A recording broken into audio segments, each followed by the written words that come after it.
our bi-weekly discussion with Dr. Jaimie Ronchetto from Cinema Veterinary Center, located on Cinema Drive in beautiful downtown Valencia. CinemaVet.com for all of your veterinary needs for your doggy and or kitty.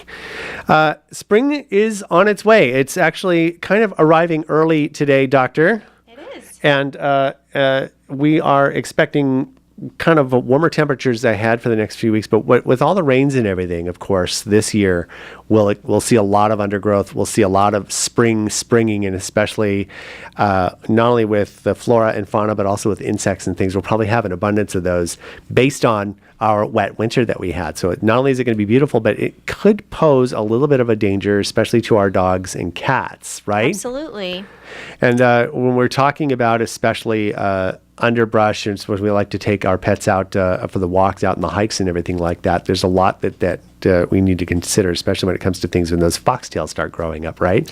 Yes. When you go out hiking or any kind of trail walking, there's a lot of weeds and things that are going to start to be sprouting. And many of those are what we call foxtails. They're basically grass awns that have those little spiky ends on them, and they're really easy to get stuck in fur. And so that can be dangerous, especially to our pets who can't tell us, when there's something stuck somewhere. The pointy ends of those foxtails tend to get stuck in the fur first, and then they can penetrate through the skin, and they can cause penetrating wounds. They can even start to migrate up through the skin and go even deeper. This is making me crawl. I know. So oftentimes we'll see a dog that is just limping, and we don't really know why until you look closer in between the pads of the feet or something like that, where we'll see a draining tract, a wound that we can explore and hopefully pull out that foxtail if it's still there. I found my dogs are not very happy when you try to go in and get them yourself, but I mean, hopefully you can get them before they get to, because they get stuck in our socks, and that drives us nuts. Right. So but they imagine get stuck in there, in your skin. and I've heard of that where they can actually become infected and cause a big problem. So just keeping an eye out on that. Also, I don't know if dogs are affected by poison oak, but we most certainly are. And at one time, I used to have a German Shepherd. Be careful just on the trails that they don't trip you up and have you land in that poison oak. So that's the one thing. But we were talking too about the abundance of, this springtime birds and bees, but we're mostly talking about this in the literal sense of bees and other types of stinging insects that especially dogs, curious or not, can get into something that can stung. And they're smaller. I mean, bee stings, if we're not allergic to them, are still very painful for us and can cause swelling. But are they more dangerous for smaller dogs and yes, cats? we definitely, every year I see a few, at least, dogs and cats trying to catch the bee. And the bee always wins.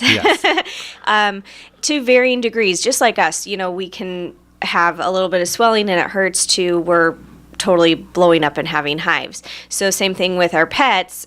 So that's why it's important, if you see them bite the bee, going after the bee, get stung by the bee, if they step on them, to bring them in for evaluation, because it can get very dangerous if they're very sensitive. And they can have the same kind of signs that we have. They can have hives, they can get facial swelling, neck swelling, swelling in the mouth if they've tried to eat the bee, and they definitely will need some supportive care.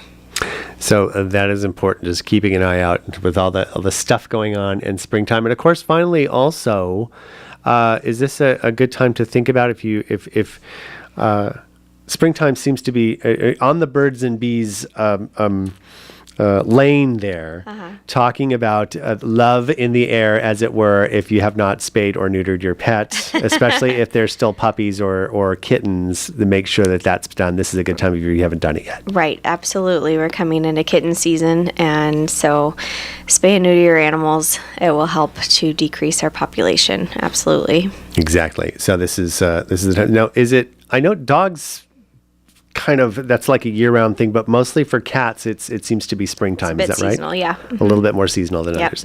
Cats are like, okay, they're just looking at their watch. Okay, I think it's good. Let's go.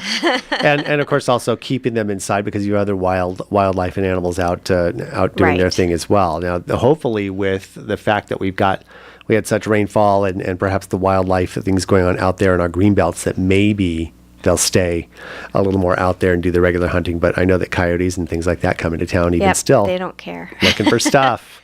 I don't care. It'll An be easy close meal still. is Yeah. an easy meal. Of course, for any of your dog or cat needs, Cinema Veterinary Center. As a client, I can attest. All three of my dogs go to Cinema Vet, and it's a good time.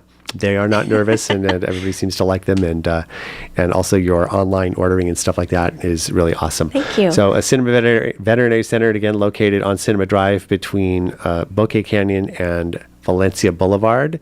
CinemaVet.com, and that phone number is 661-253-9300. I even know it by heart by now. I told my wife, okay, we need to call them. Yeah, I think it was refilling Buddy's prescription. And here's the number. I know it. Dr. Jaimie Ronchetto, thank you so much for stopping by. Always a pleasure and always Thank informative. you.